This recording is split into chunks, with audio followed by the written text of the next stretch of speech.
What is going on, guys? In today's video I will show you the best endgame longbow and dagger build in Throne and Liberty. So in this guide I will show you a fully maxed setup with the best possible tier 1 gear, traits, masteries, skill rotations and everything else.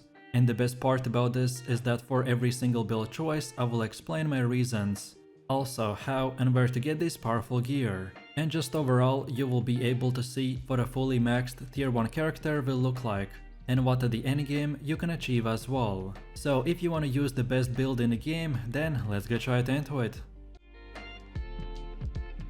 So let's move over to the build, and for the choice of weapons we are going to be going with the longbow and the dagger. In this setup the longbow provides high single target DPS at range, while the dagger provides amazing passives. This build's pros are that you get really good self-sustain and high single target DPS, but you are quite reliant on cooldown speed. So you will want to make your build around reducing as much waiting time as possible. But if you can follow instructions and build it right, then you will become unstoppable.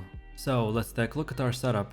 And first of all we have our skills. So for defensive skill we use the Black Blade, while for active skills we get the Zephyr's Knock, Ensnaring Arrow, Decisive Sniping, Strafing, Nature's Blessing, Deadly Marker, Inject Venom, Shadow Strike, Ankle Strike, Brutal Incision, Blitz and Camouflage Cloak. As you can see from the gameplay, I don't have all of these same skill icons on my bar. It is because the skill icons will change depending on our specialization setup. So Inject Venom will turn into the Lightning Infusion, Shadow Strike will turn into the Shadow Escape, and Brutal Incision will turn into the Thundercloud's Bombing. And then for passive skills we get the Rapid Fire Stance, Steady Aim, Sniper's Sense, Assassin's Instincts, Destructive Fang, Wrathful Edge, Roxy's Overhead and the Murderous Energy. As for skill upgrade priority, for active skills we want to mainly focus on Decisive Sniping, Strafing, Brutal Incision, Zephyr's Knock and the Nature's Blessing. While for passive skills we focus on the Wrathful Edge, Assassin's Instincts, Sniper's Sense, Rapid Fire Stance and the Murderous Energy. And then for the rest of your skills they're not as important, so just upgrade them as you progress through the game. And remember to always upgrade all of your skills to blue first, before moving on to the purple. Next we have skill specialization, and for the Zephyr's Knock we want to select the damage increase and cooldown. Then for decisive sniping get almost all of them, so charging time, damage increase, second charging time and mobility. Then for nature's blessing get the whirlpool attribute. Then for inject venom select the lightning infusion and cooldown reduction. Then for ankle strike get the offhand weapon activation. Then for blitz and camouflage cloak don't get anything. Then for ensnaring arrow get the hit chance. Then for strafing select the gale and consecutive use. Then for deadly marker don't get anything. Then for shadow strike get the shadow escape and skill distance increased. And finally for the brutal incision get the thundercloud's bombing. Next we have the weapon mastery, and this is how it should look like for the longbow. So take a look at the middle and get everything from the harmonious mind until the gale overhead, and then now go to the bottom and select the entire row. And then again this is how it should look like for the dagger. So pretty much the same thing, just this time right from the start get the entire middle first. And then afterwards go to the bottom row and select everything from the melee critical hit until the deep grudge. Next, let's take a look at our gear, and if you're looking for a full green or blue gear setup, then I recommend for you to watch my previous build videos. So first off, we are using the Carnix's Nether Bow with traits like the hit chance, heavy attack chance and critical hit chance. All gear should be at its max level, and you can get this item from the Death Abyss. Next we have the Licorious Wicked Thorns with hit chance, heavy attack chance and critical hit chance. You can get it from the Cave of Destruction. Next we have the Shadow Harvester Mask with traits like the mana regen, ranged evasion and cooldown speed.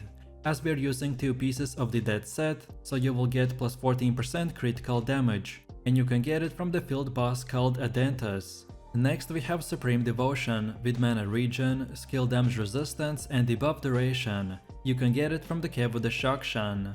Next we have the Plate of the Field General with max health, melee evasion and buff duration. You can get it from the Death Abyss. Next we have the Shadow Harvester Grips with max mana, mana regen and ranged evasion. You can get it from the Temple of Slaughter. Next we have the Breeches of the Executioner with magic evasion, ranged evasion and debuff duration. You can get it by defeating the Abyssal Spectre. Next we have the boots of the Infernal Herald with mana regen, melee evasion and ranged evasion. You can get it by defeating the Reptilian Fighter. Next up we have the clasp of the Conqueror with buff duration, skill damage boost and max health. You can only get it from armor chests. Next we have the braces of the Primal King with max health, skill damage resistance and debuff duration. You can get it from the Cave of Destruction. Next we have the Amber Dimensional Band with max health, skill damage boost and buff duration. You can only get it from purple armor chests. Next we have the Sapphire Dimensional Band with max health, skill damage boost and buff duration. You can also get it from only purple armor chests. And finally we have the Belt of the Bloodlust with max health, skill damage resistance and debuff duration. You can get it by defeating Aridus. Last but not least, if at this current moment you only have blue gear, then don't worry, because that gear doesn't really matter, and you will soon enough start changing it for the purple pieces. The setup that I showed is the best current gear that anyone can farm, but no matter what gear you choose, this build will still work fine. But the setup is just an example of what the best of the best items will look like. Next up we have the stats, and depending on your gear, you should adjust them accordingly. The goal for your endgame build is to reach 50 strength, 50 dexterity, 30 wisdom and 40 perception. And overall all of these milestones will improve our build and just give us extremely high damage. Next up, let's look at our gear upgrades. This game doesn't have a very typical gear progression, so by this I mean that you have to upgrade pretty much anything you get. So we will go from grey to green to blue and then finally to purple. No matter at which stage of progression you're watching this video, just keep upgrading your equipment to their max level, and then when you get better gear, just transfer the experience from the old one to the new one. When you reach level 50, just farm accessible gear by doing open world dungeons. Also, you want to extract traits from the gear for Lucent. On top of that, you'll need to turn important purple gear, acquired from the co-op dungeons, into the lithographs, and then sell those on the auction house. Last but not least, for your traits, just prioritize the ones that give you the highest damage. And don't forget that you can acquire new traits by using the trait unlock stone, which you can get from the common trait unlock stone bundle. And now finally we have come to the gameplay part. And as this build is very versatile, so I will give you 2 rotations. So first off, at the beginning of your fight, I recommend to start by activating the Nature's Blessing. Then use the Ensnaring Arrow. Then activate Camouflage Cloak. Then use the Decisive Sniping. Then activate Blitz, and now we finish it off with one more decisive sniping. The main objective of this rotation is to first of all use the Nature's Blessing to give you a whirlpool buff to speed up your cast time. So then we do damage with the Ensnaring Arrow. Then we activate the Camouflage Cloak, which gives us guaranteed crit for our next skill. So then again we use the decisive sniping for high crit damage. Then we can use Blitz, so it resets the cooldown of our sniping skill. So then we can use it for the second time. And this allows us to use it twice in a row and do massive amounts of damage. This combo is mainly meant for bosses, but if you're fighting weaker enemies, then just remove the buffing skills, so the Nature's Blessing and the Camouflage Cloak, and this will give you a quick and easy burst damage.